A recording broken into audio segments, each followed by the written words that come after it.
ತರುವಿನ ನೆರಳು ಕೊಡುವಂತ ಸುಖವು ಕೊಡುವನು ಕೃಪೆಯ ದಿನವು. ಸ್ಥಿರ ಇರುವ ಮನ ಎನಗಿರಲಿ, ಶರಣಾಗತಿ ಎಂದು ಬರಲಿ. ಭಗವಂತನ ಪ್ರಿಯ ಮಗನಿವನ, ಸಾರಿ ಬದುಕು ಇರಲಿ.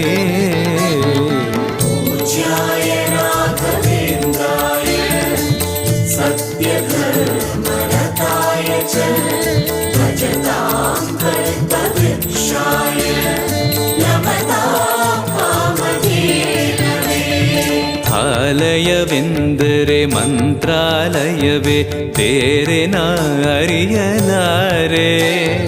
ರಾಜನು ಎಂದರೆ ಶ್ರೀ ಗುರು ರಾಜನೇ, ಮತ್ತು ನಾ ತಿಳಿಯಲಾರೆ.